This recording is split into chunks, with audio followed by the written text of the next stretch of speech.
Hello, fellow cyborgs. Nicodemus and I are here to answer your questions.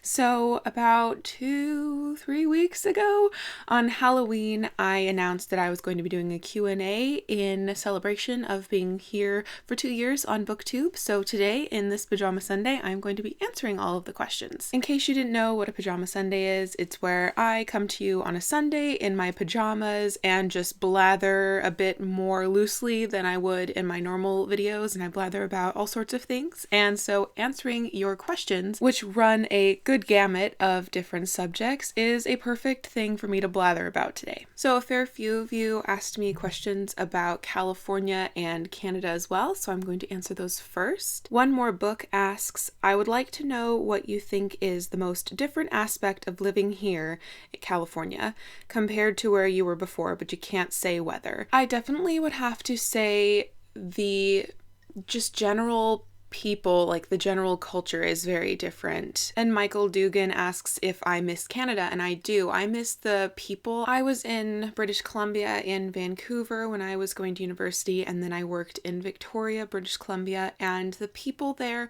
were just generally more polite, more quiet about just their general life things, but also just seem to be a bit more genuine. I live in the suburbs here in California in my childhood home, and there are a lot of people around who I just feel don't think about the same things as I do and don't generally think about society and other people the way that I do.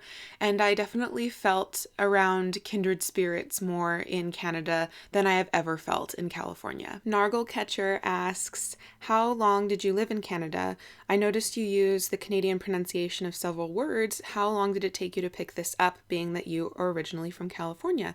So I was in Canada at university for 2 years because I transferred as a third-year student, and then I had a year back here in California, and then I was back in Canada for 2.5 years roughly. Whilst working in Canada, I was hoping to be able to get permanent residence in Canada and have the opportunity to live there because, as I said, I felt a bit of a kindred soul in British Columbia. Whilst I was working toward permanent residence, which didn't end up happening, I consciously made the effort to start pronouncing things in the British or Canadian way. So more often you'll hear me say progress instead of progress, and I grew up saying progress, but I actually actively tried to say progress. But I always, as far as the language tried to blend in, I embraced my U's in like flavor or color. The Canadians write it with like COLOUR, whereas Americans omit the U. So from the very start, I was definitely interested in how Canadian language was slightly different from American. And so I just kind of decided that I was going to practice my Canadian accent, and it hasn't really gone away because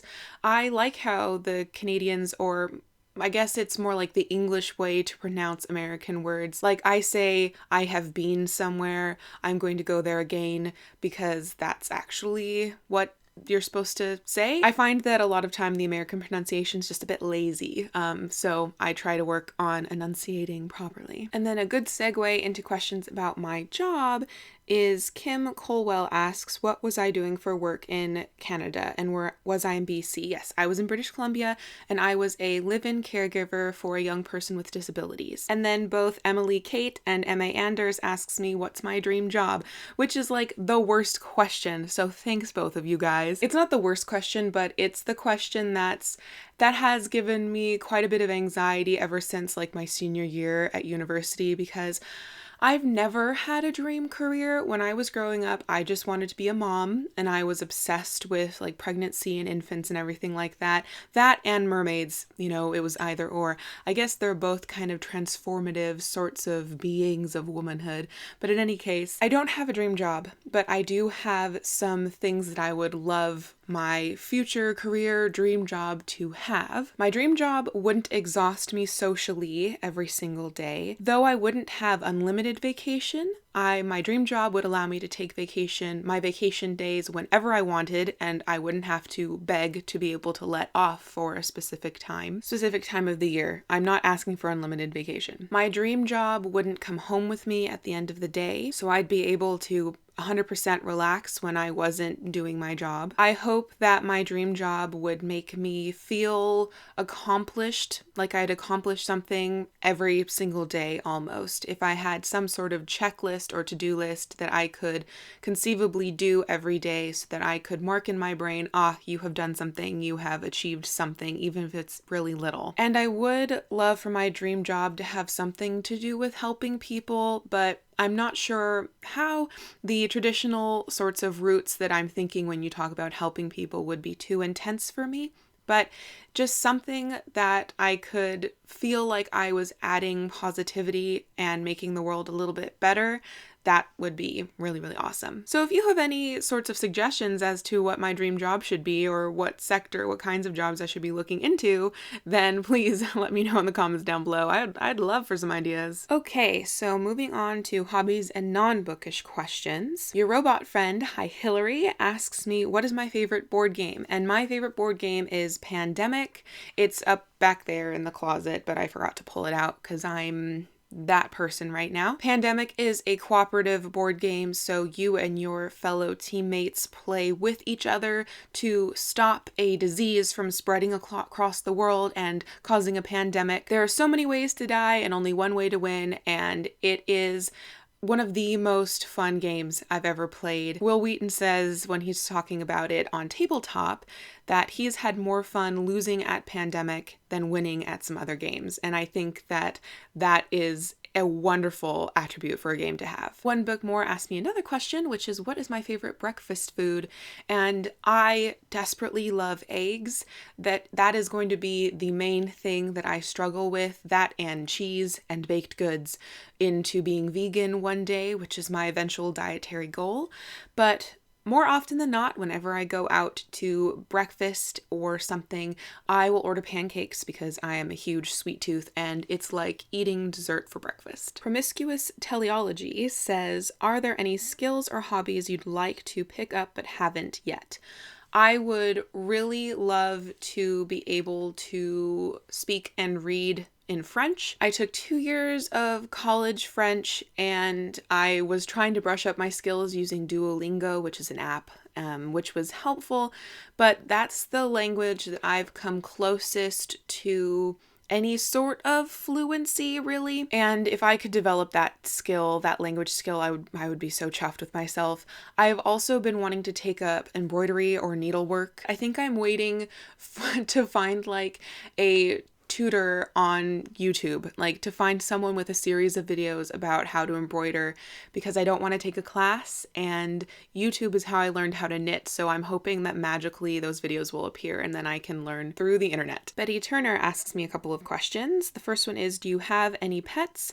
And the answer is no, I don't have any pets. My parents have a dog, a American Shepherd, and I'm not a dog person anymore. I thought I was at one point, but I've learned that I'm really not an animal person.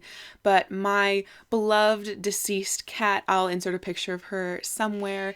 Her name was Ashley, and she lived to be 18 years old, and she died a couple years ago.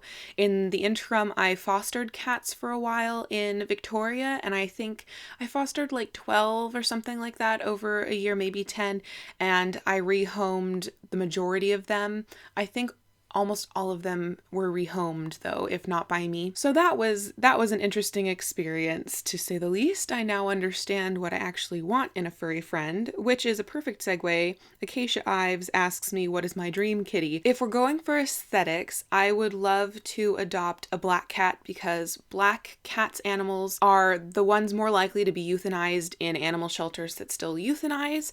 I guess it has to do with superstition, which is just bullshit. So were I to adopt from a shelter and there was an all black or mostly black animal, I would definitely be looking at that cat first, because there's a chance that it would be euthanized.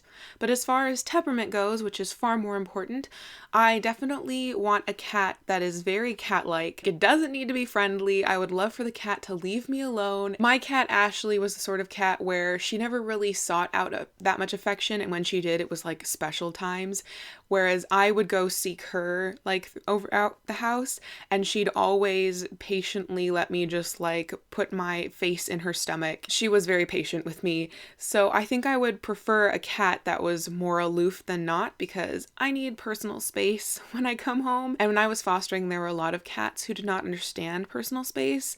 Like the minute I sat down on my bed in my room where they were staying, they were just like, your lap is mine. And I was just like, actually my lap is mine and I want my computer to be on there because I had a long day, so please. And they were just like, no. And it was a problem. Betty Turner also asks, does my lack of capitals in this paragraph offend? No, it doesn't. It reminds me of E.E. Cummings. Emily Kate also asks, and do you have any talents or hobbies other than reading and making videos? Yes, I knit and crochet, and that is my main other hobby. I really love knitting and crochet. As I said, I learned how to do that on the internet.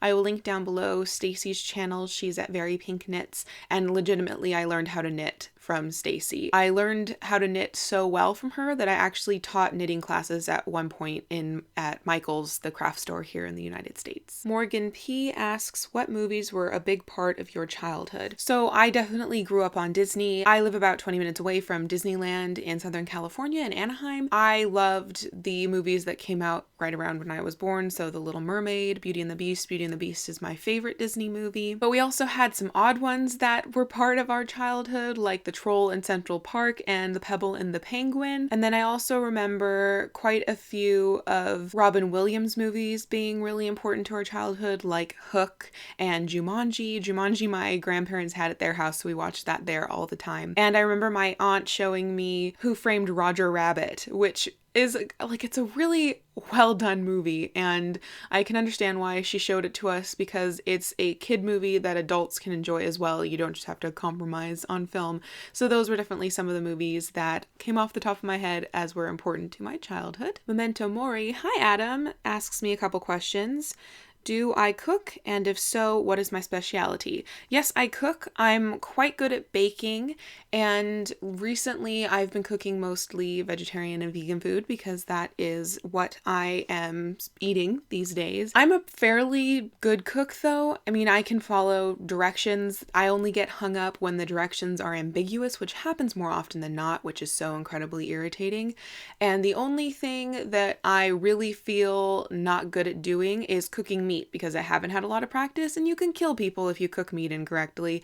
So yeah, my specialty is sans meat. Nicole McKeon says, I love all the art on your walls and would love to hear more about them. So most of the wall art that I have are either art that my best friend has done and I have framed over the years, or prints that I have got from Etsy. Some of the wall art are like more legit prints, like this pink one right here is a print I got from Disneyland. It's like of Mary Poppins, so you got her umbrella and her shoes and the snow globe and her hat. But yeah, most of my wall art is either art from friends or Etsy sorts of art, and I absolutely love framed art. If I don't have framed art in my bedroom, then it doesn't feel like mine anymore.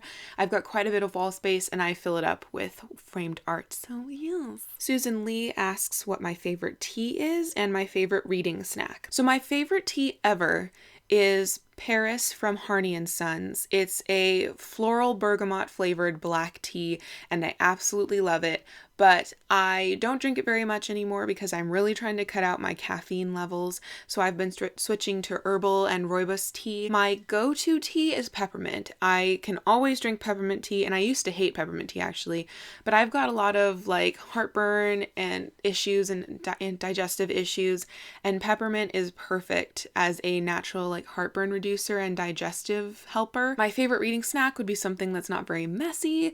My absolute favorite snack ever is the Cheez-It Party Chex Mix, because it's just a perfect amount of like Cheez-Its and pretzels and then the other bits that you just kind of like suffer through, or that I suffer through, and it just is delicious, and that's not too messy to eat. So I would have to say that's probably my favorite reading snack, though I try not to snack and read because I have a hard time not snacking while watching TV, and I don't really want to form a snack book relationship in my mind habitually because it's kind of hard to break for me. Bits and Bob's Books asks, hi, what are your favorite anxiety reducing self-care methods? So if I'm feeling awful, awful, like on the verge of tears or something, then I make myself a hot cup of tea with calming scents, hopefully. I grab a snuggle buddy, i.e. Nicodemus, and I watch a movie, YouTube videos, something. If I'm really distressed, I can't read, I can't be around people. I just need to like have a hot thing and a soft thing by my chest and watch a video that's going to cause me no more harm, in essence. So maybe a booktube video, a beauty video, something like that. Darcy Fox asks, what are my favorite TV shows? So of TV shows that are being aired right now, my favorites are Conviction and Madam Secretary. Favorite TV shows that aren't being aired right now would be Firefly. And I really, really loved Alias with Jennifer Garner, though I never finished it, but I have like the first 4 seasons in box sets. I also really, really love Jim Henson's The Storyteller, which I guess was kind of like a mini series, but it's just absolutely fabulous. And if you haven't checked it out, it's fairy tale retellings, but it's just like the best ever. So definitely check that out if you haven't already upon my mentioning it. The Storyteller, Jim Henson's The Storyteller. Just do it. And finally, we're going to get to bookish and booktubish questions. So Read, Create, Repeat Homeschool asks, what determines your level of excitement while perusing what you will watch on BookTube? The videos on BookTube that I will watch first are videos from my favorite booktubers or video topics that I find especially appealing. These days, discussion videos that are under 10 minutes I would probably see first. And some of the booktubers who I watch their stuff almost immediately is Sophie from Portal in the Pages, Winks and Ink, Mercy's Bookish Musings. Those 3 are like my pet channels at the moment, so I just will like immediately watch whatever they've come out with. Read, Create, Repeat Homeschool also asks, if you could give one picture book to put on every child's shelf, which one would you pick and why? That's a very good question, and I forgot to prep for it. So I think that gut reaction answer would be The Giving Tree by Shel Silverstein. I grew up on that book, and it's actually, when I asked my mom, what's your favorite book ever? She says it's that book. In that story, you can talk a lot about kindness and generosity, and also in like this day and age with our modern like ideas about things, you can talk about boundaries and healthy relationships, and it's just very simple. It's just such a simple story, and it's in my mind one of the like basic children's picture books. Promiscuous Teleology also asks, are there any books or authors you can't be objective about because of sentimental reasons? Oh, that's a very good question. Gut reaction would be no, but I know that that's not right. I think I've been very good with using Goodreads and being on BookTube at judging a book specifically on its merit and not based on what it's supposed to be about or who it's by. But were I to fall into that trap, I think I would say Anne Leckie or Derek Landy or maybe even Ray Bradbury. And it also appears that I'm going to have a thing with Charlotte Bronte. So yeah, those would be the authors that I could perhaps be swayed to not look at clearly. And Teleology also asks, do you have any bookish pet peeves? I have many pet peeves in regards to book construction. I hate deckled edges. I hate hardcovers, more importantly, dust jackets. I also find it frustrating when the margins on a page are really, really big because it just seems like the book's trying to self-inflate its importance, and there's no shame in being a small page numbered book. I also really, really hate tiny font because I have a really hard time reading tiny font. I need books to be like pretty close to my face, like less than 3 feet. And if you have tiny font, it almost needs to be directly in front of my face for me to be able to read it. And that just makes the reading experience a lot more physically difficult for me. Okay, so bookish pet peeve as far as writing, I hate the phrase, and she let out a breath she didn't know she was holding. Really? Like, there are so many different ways to phrase that, and I think that that's a legitimate thing that people do, but you don't have to say it that way. So many people say that phrase that way, and it just really bothers me. The other thing that bothers me is when people misuse the word complacent. Complacent spelled this way, which is normally the way that people say it, means that you're kind of like smug and above it all, but what they really mean is complacent spelled this way, which means that you're going to just like give in to whatever's happening. Get your complacence right. There are many more pet peeves that I could talk about, but I'm not going to do that right now. Maybe I'll make a separate video. Betty Turner also asks, what are you reading right now and how do you feel about it? Well, Betty, I'm reading like 5 things right now. I just picked up Girl at War by Sara Novic. I am buddy reading this with one of my dear friends. And at first, like the first 30 pages, I thought I might DNF this because it just wasn't impacting me very much. But I'm now about like halfway through and I still think it's probably going to be a 3-star book. But I think that I should probably finish it, mostly because I'm halfway through, but also because I probably have some things to learn in here. At the moment, I'm buddy reading The New Jim Crow by Michelle Alexander with Acacia. This is a nonfiction about the racial inequality within America and what that has looked like in the past and what it looks like today, i.e. mass incarceration. This is making me angry, but in the best way possible, in that the book is well thought out, well explained, but the topic, the subject matter is just making me really angry that I can't even. So yes, this one's making me angry, but in a good way. I'm rereading Abarat with Merle from A Blackbird's Books, and I'm not loving this reread, actually. I think that I'm at a 3-star level with this. Originally, it was a 5-star. It was one of my favorite books of all time, and I'm not sure if this is because I'm reading this alongside a bunch of books that are talking about a lot more important things, or if I've just grown up. So I'm a bit torn at this point of how to rate this and how to deal with this, since it was such a favorite in high school, but now it's not really anymore for at least 26-year-old me.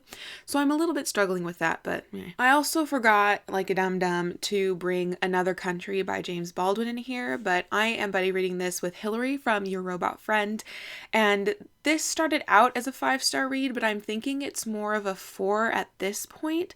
I'm really loving how I'm learning about racial tension in the 1960s, I think, through this fiction novel. I also really love James Baldwin's writing style, and I think he, above probably any other author, is just absolutely perfect for reading aloud. Something about his sentences is just so much fun to say. But I'm getting a little fed up at how much sex there is and how everyone's just doing it with everyone else. So that might just be a product of the times, but I'm just kind of like, really? Do we need to touch bathing suit parts again? Okay. And I'm also still in the middle of Colum Toynbee's The Master and Octavia Butler's Kindred, and I haven't picked them up in probably more than a month, which I feel bad about, but buddy reads keep getting in the way. In December, in the best way possible. In December, I don't have as many buddy reads, so I'm hoping to finish these. I would be really disappointed if I didn't finish these by the end of December, so hopefully this will actually happen. Merle from A Blackbird's Books, whose name I still really can't say, even though I try my hardest, asks, if I could choose 5 books right now and someone would give them to me, which ones would they be?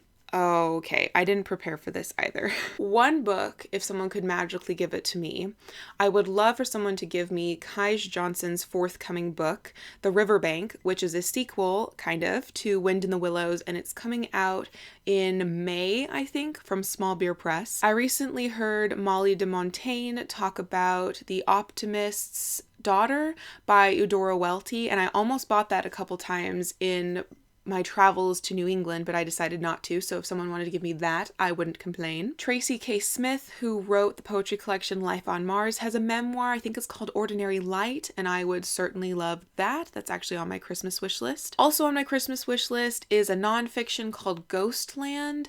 I can't remember the gentleman's name who wrote it. I want to say it's PD or something like that. You'll see on the screen if I'm right or not. And this is about how, ghost stories in America can tell you about America. Okay, I've got one more magic book. Okay.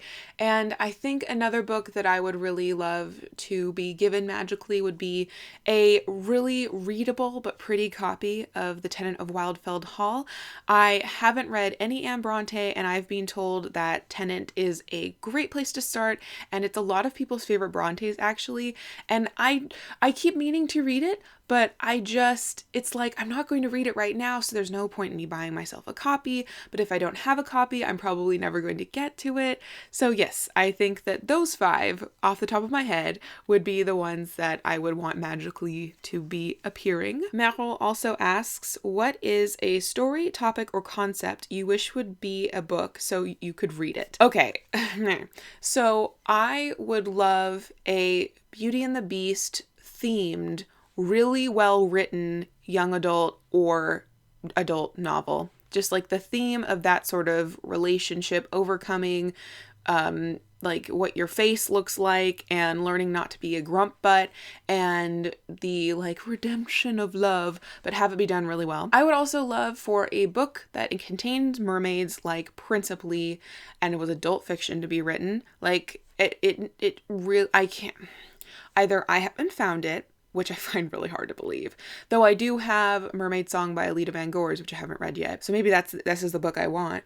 But just like a literary book that has to do with mermaids, like it really has to do with mermaids. Like I want to see them like swimming in the ocean. None of this like, she's a mermaid, but she's a person on land story is so boring. Hans Christian Andersen did it. Like it's done. Let's do mermaids with tails. Michael Dugan also asks, what is my favorite genre? I have no freaking clue, Michael. At the moment, I've been reading a heck of a lot of literary fiction and also quite a bit of classics. 5 years ago, I would have told you that I only read things in the science fiction and fantasy section, but I've constantly been tiptoeing into middle grade children's and YA as well as nonfiction. So I think that the books that I have most fun loving are adult fiction novels, literary fiction, perhaps if you want to call it that. Classics would also be in there, like just adult fiction novels. But that's not really a genre, is it? Adam from Memento Mori also asks me, other than likely becoming more comfortable with being in front of the camera, is there any way you have changed as a booktuber since you first started? Yes, I have changed my editing tactics a lot. At the beginning of my channel, I edited sparingly, so there were a lot of pauses and long breath moments. A year ago and a bit sooner, I was like super edity to the point where I would edit out my breathing because my mic picks up my breathing sounds, which is annoying, but you gotta breathe when you talk. So I would like edit those out like hardcore. Nowadays, I do a mixture of both. So if I'm like running on a train of thought and it's good and it's solid and I breathe in the middle of that, then I leave those breaths in. But between pauses, I still edit those out really heavily. So my editing has changed. I would also like to think that my like video framing has changed and I've been getting a bit better. I've been trying not to have as much open space between the top of my head and the frame, and I've also been trying to be off to the side of the camera instead of right in the middle so that the book is like almost out of frame. Pajama Sundays are weird angles, but in my normal videos, I've been trying to frame things better. As far as content, I've definitely been trying to be less blathery, and I have been trying to make videos that are wholly my idea rather than just doing what other people are doing. I've been more choosy about the tags that I do because there are a lot of them and some of them don't add anything to my channel, and I know you agree with me on that one, Adam. Jamie Diane, hi. She asks me, what is my personal method for annotating books, and do I tend to be more analytical or am I more inclined to write down personal or emotional responses to the text? So book annotating, I love to underline. I love annotating with these Sharpie pens. They're super fine point. They don't bleed through as much as like traditional fine point Sharpie pens, and they're just really slim. So I love underlining in just black, and I'll write little comments in the margin if I feel like I really need to, but my favorite is just underlining. That way I know that this passage, if I'm rereading it, was important to me for some reason or another, but I'm not distracted by my comments. However, I definitely am an emotional reader and I don't analyze text. I've never excelled in English classes that I've taken, and I was a psychology major, not an English major, so I for sure react to books on an emotional level rather than than on an analytical level. George Taus, hello, asks, how do you find new books to read? I watch booktube videos and I listen for like keywords or phrases that affect me the most. I also heavily use Goodreads. I pretty much won't buy a book these days if I haven't heard someone I respect on booktube talk about it, or if it's below a 3.8 star rating on Goodreads. I used to use Goodreads recommendations, but I found that more often than not, they have good recommendations, but am I ever going to pick up those books? No. It really matters when I hear through booktube, through word of mouth, if a book is worth my time. Sophie from Portal in the Pages, hi, says, I would love to know which character in fiction you feel you would get on best with in real life. So recently in my Villette review, which came out yesterday, I talked about how I would probably be more like Lucy Snow in Villette than Jane from Jane Eyre. However, I feel like I would get on best with Jane from Jane Eyre because she's like the better version of me, more forgiving and more kind and more passionate, whereas most of the time I'm just kind of like more level and neutral on my like emotional scale, and I'm really not that forgiving. So I think that Jane and I are very similar, but she would probably just deal with me better than Lucy Snow would. So, but definitely those two Victorian introverts were my two, like picking who would be my friend in real life. So Jane, you won for being my friend because I'm just too similar to Lucy Snow. Susan Lee asks, if I could disappear into a book and become a character in that world, what book and character would it be? So I would definitely love to be Lyriel, especially when she was working in the Claire's library. I think that Lyriel and I have had a lot in common when I was 15, about her age in the story, and I think we still kind of do personality-wise. She definitely gets up to a lot more adventures than I think I ever could deal with, but if I could just be a second librarian in the Claire's library, I would be a freaking happy camper. And finally, last question from Luke Taylor, which character from a book would you most like to be for a day? I would love to be one of the rêveuses in The Night Circus by Erin Morgenstern, who actually got to experience the night circus, Le Cirque des Rêves. When I think about it, I mourn the fact that I will never get to experience this circus, and so if I could experience that circus for one day, I would just probably feel so fulfilled on many different levels. So those were all of the questions that I got regarding my anniversary video. I hope you enjoyed listening to me blather and that this isn't that long. Let's check. Whoa, it's 45 minutes raw footage. So let's see how much I can edit that down to. I hope you enjoyed listening to me nonetheless. Thank you so much for being a part of my channel, and I hope that we both can look forward to many more lovely years here on BookTube. Until next time, continue to be lovely and keep asking great questions. Also, thanks to my patrons. I hope that if you have any questions for me, and any of you guys as well, subscribers, just leave them in the comments down below. I am very active in the comment section and will answer almost anything. So I hope that you're having a lovely day and that you are getting to answer some wonderful questions yourself.